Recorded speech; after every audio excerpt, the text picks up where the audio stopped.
So this is our pre-election press conference that we typically have in advance, in this case of the primary election on the 20th of May.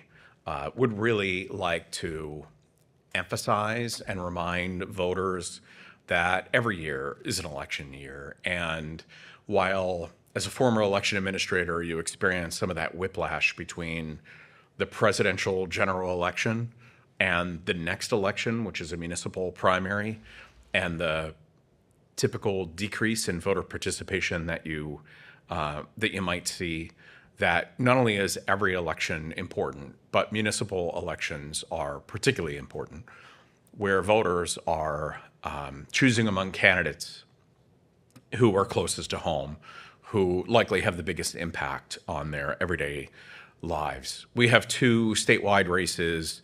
There's an open seat on Superior Court. There's an open seat on Commonwealth Court.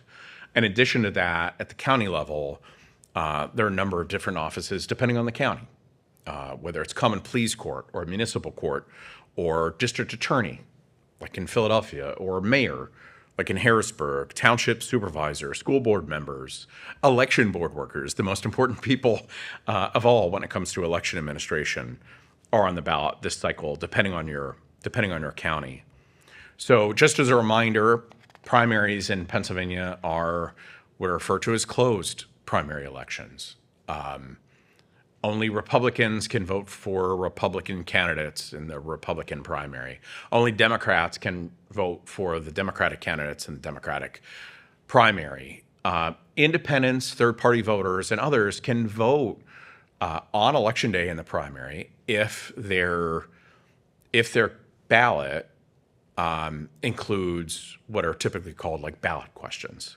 So if you're a registered independent, you can't vote in the Republican primary. You can't vote in the Democratic primary. But if you're in a county where there are ballot questions on the ballot, you're eligible to vote for those as well. Obviously, ensuring a free, fair, safe, and secure election is a priority for the Shapiro administration, whether it's a presidential election or a municipal election this cycle. Just to update a few numbers, almost 780,000 voters in Pennsylvania have been approved for a mail-in ballot because they requested it and were eligible. About 215,000 of them, or almost a third, have already been, between a quarter and a third, have already been returned. And voters have until 5 p.m. on May 13th to request a mail ballot, which is a week before Election Day.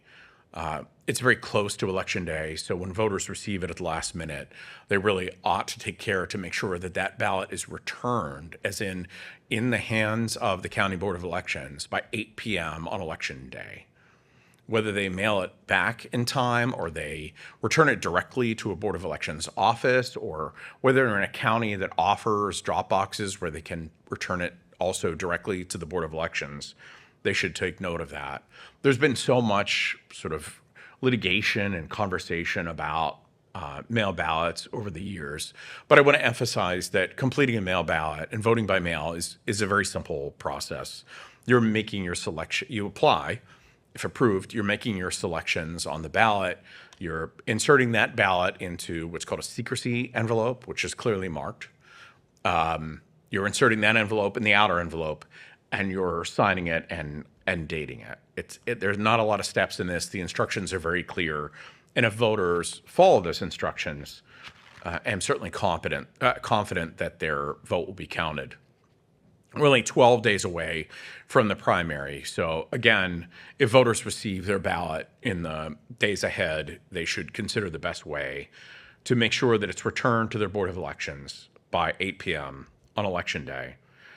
Pennsylvania has more than 9,000 polling places that will be open from 7 a.m. to 8 p.m. As you know, if you're in line before 8 p.m., you can stay in line and cast your vote and make your voice heard.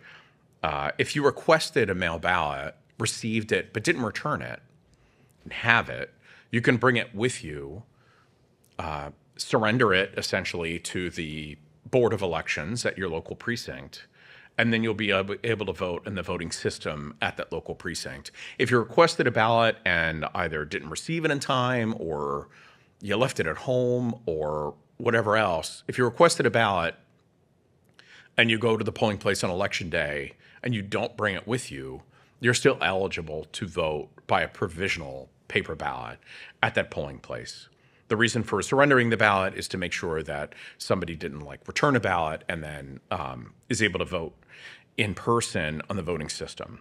But if you don't have it, you vote by provisional ballot, and the Board of Elections will check to make sure that you did not return a mail ballot in advance. Obviously, voter intimidation, coercion, or anything like that is illegal in Pennsylvania and taken seriously. Voters with either a disability or elderly voters or have limited English proficiency are also guaranteed the right to vote, and to do so independently, even with the assistance of someone else if they select, as long as that person isn't their union representative or their employer or the judge of elections. There's only a few restrictions on who can assist you when it comes to who you select to bring with you if you need assistance. Voters who experience any type of intimidation or harassment can bring that to the attention of the judge of elections or the county election office or the district attorney, because it would be a legal issue, or reach out to the Department of State in our year-round hotline, which is 1-877-VOTES-PA, VOTES-PA, and then we'll refer it to the proper authorities. You can also find all this information, essentially a one-stop shop when it comes to election information at our website, which is vote.pa.gov. I am happy to answer any questions that you might have. Mark. Thank you, Secretary.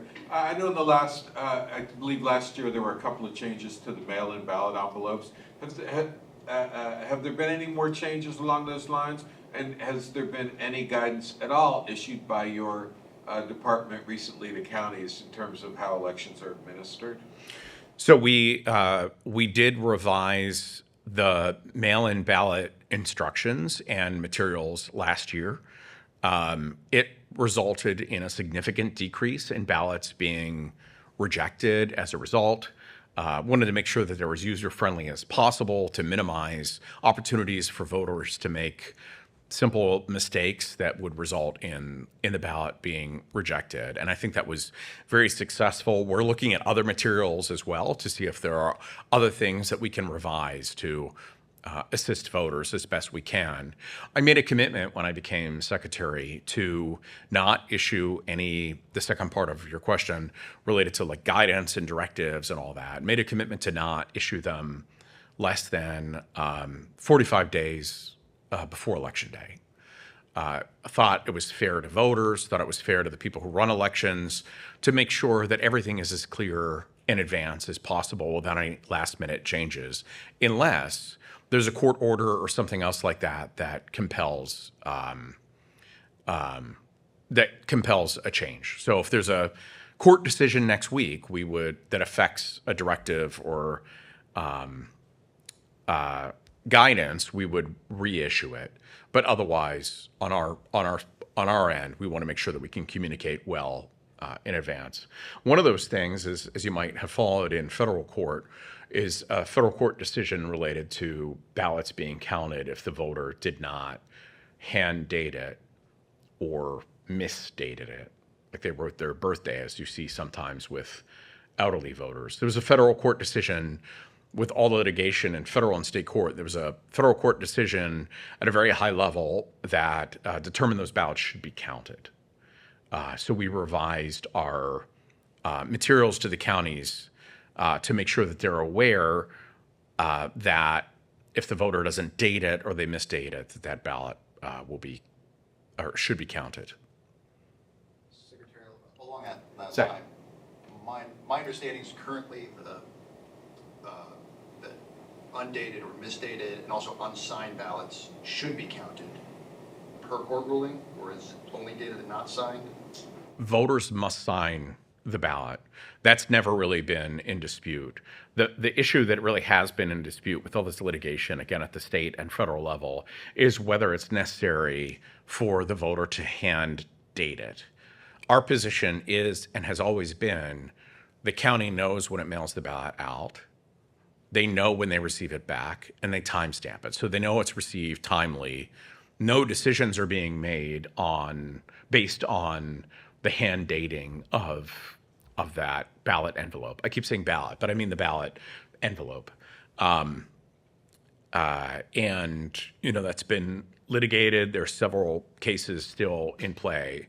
But right now, the latest decision at the Federal Circuit Court was that if ballots are not hand dated by the voter or dated accurately, like I said, with elderly people frequently writing their birthday, those ballots should be counted. It's not a question of the eligibility of the voter. It's not a question of whether they voted that vote. It's not a question of whether they got it back in time. So I'm grateful for that decision. Jordan. Yeah. So, and I would assume, are counties still receiving guidance to segregate those misstated ballots in case there is a change in the court decision? Absolutely, and I should have mentioned that up front. Anytime when there is litigation in play related to whether ballots should be counted or not, I know as a former county election administrator, you always segregate those ballots. So if there's a decision one way or the other at the last minute, you can either count them or not count them, but not commingle them with all the others. So our guidance to the counties make sure that they're aware that they should segregate those ballots. Even if they do count them, they should segregate them when they come in. Jordan. Early in your remarks, you mentioned that voter participation drops off for municipal elections. Would it be appropriate for someone in your position to sell me hard on why should I vote in a municipal election?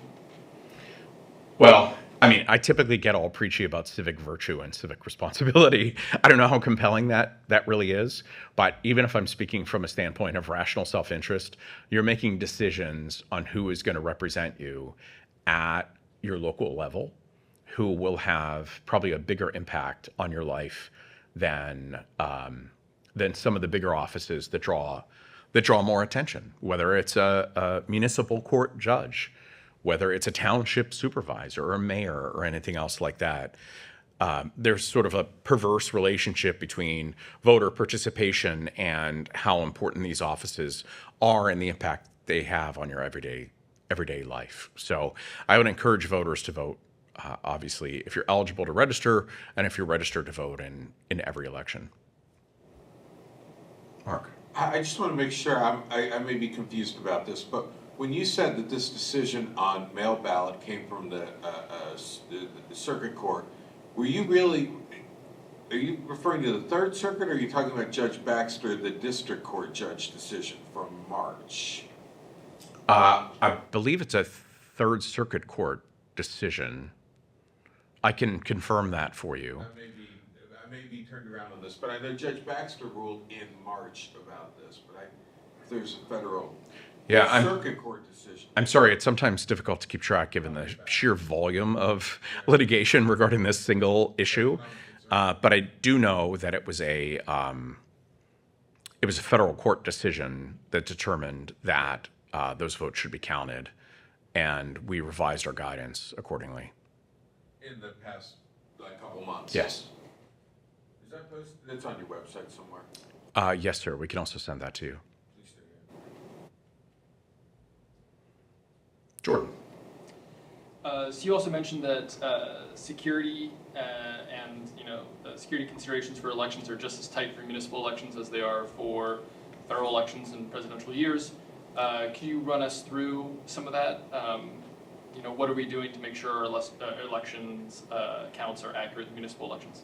We work closely, as do our counties, with the Pennsylvania National Guard and with others to test the security of our election infrastructure in advance of every election. So it's not like something is done in a federal election that would not otherwise be done in a municipal primary election, for example. So we do work with those partners to test do what's called penetration testing or other sorts of testing to identify any possible vulnerabilities to make sure that those defenses are hardened in the event of any effort to compromise any election system, whether it's at the county or state level.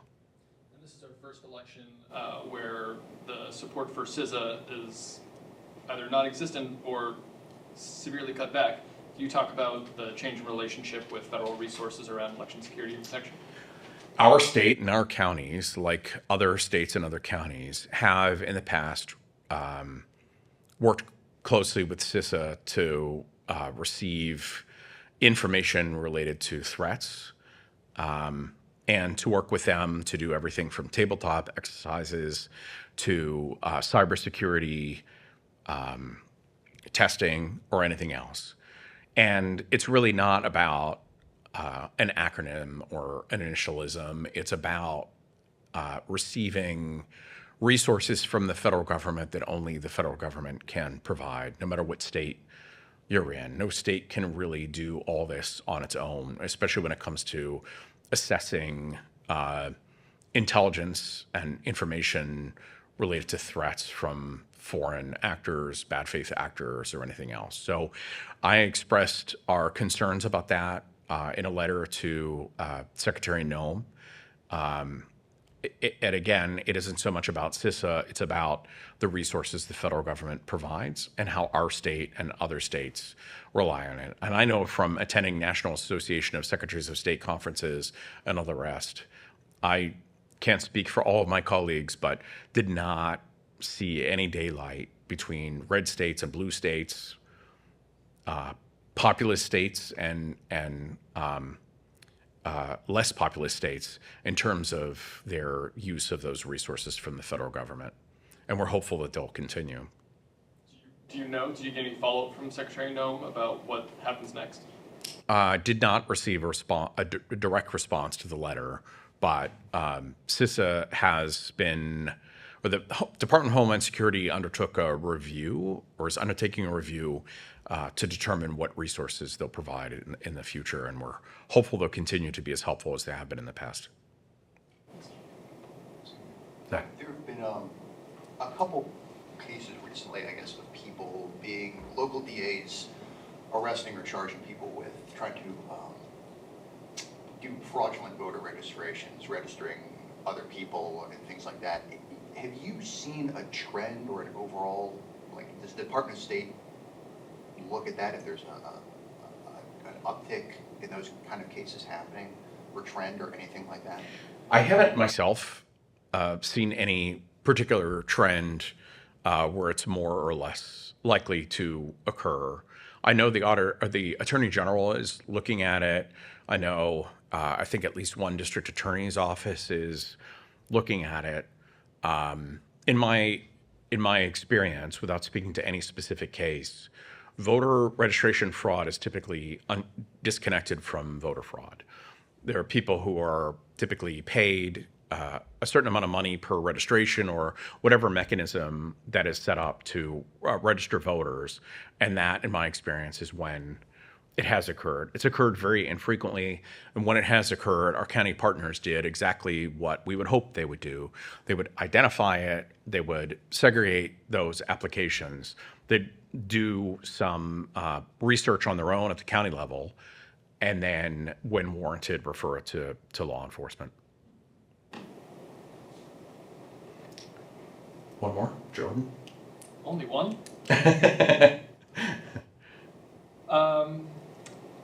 So the Democrats in the House introduced House Bill 1396, an omnibus election reform bill.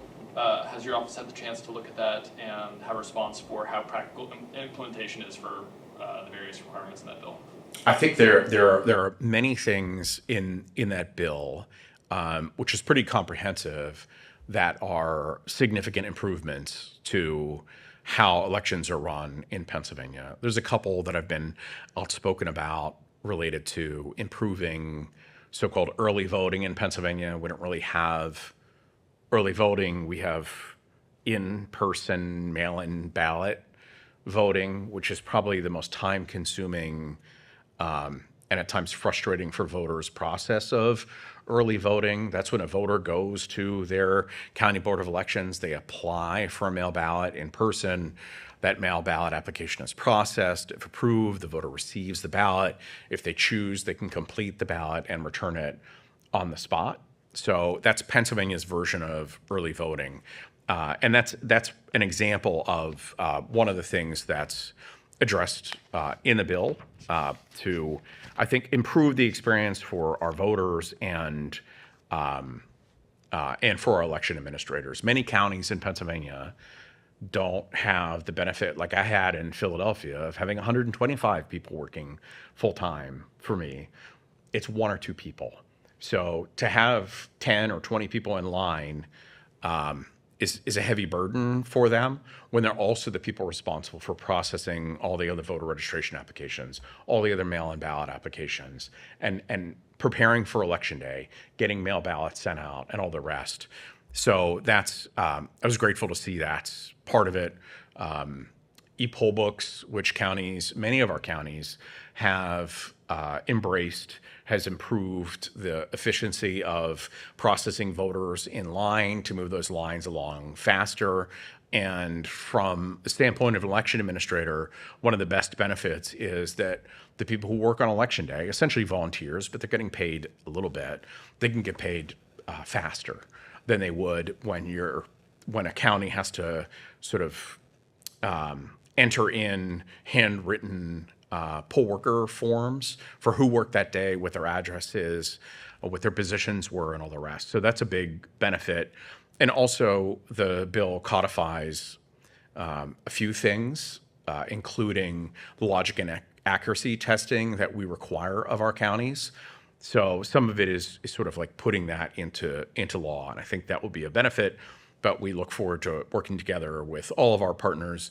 The governor has been very clear that he's willing to work with anyone to improve the experience of voters, to improve voter accessibility, to improve or further strengthen election integrity, provided it doesn't result in voters in any way being disenfranchised by the process. One quick follow-up. Please. So you mentioned that early voting in particular would help ease the burden on some of the particularly smaller counties and all counties trying to handle the in-person mail-in voting process. The exact opposite conclusion was made in part by House government, state government minority chair Brad Rowe, who was worried about the requirements of this bill adding additional burdens to counties. So could you help elaborate on how these additional requirements would add or ease burdens on counties trying to run elections? Well, it is a pretty comprehensive bill. So there's all sorts of aspects to it. And you mentioned early voting. That would certainly change the way that counties are administering this process, but would no longer have to administer this extremely time-intensive process that they have right now. So in some respects, it changes the way that they'd be doing things that election administrators would benefit from. There's another aspect, which is the deadline to apply for a mail-in ballot, which is at present only a week before Election Day. It moves it back a little bit. That's something I heard in visiting each of our 67 county election directors that was a concern to them. So there are aspects of it that would certainly change their workflow, would change their responsibilities a little bit. But everyone wants, I would hope, Democrats and Republicans to do everything we can to always improve voter accessibility and strengthen election integrity, provided it doesn't result in voters being disenfranchised as a result of that process. Okay. Thank you all. Have a good day. And thanks for, I say this sometimes at the end of these conferences, but thank you sincerely so much for your work. When it comes to elections, as you know, there's so much election misinformation and disinformation at times that voters have to deal with. And the role that you play is just so important in making sure that voters are well informed and plays an important role in strengthening confidence in our system of government. So I'm grateful. Thank you.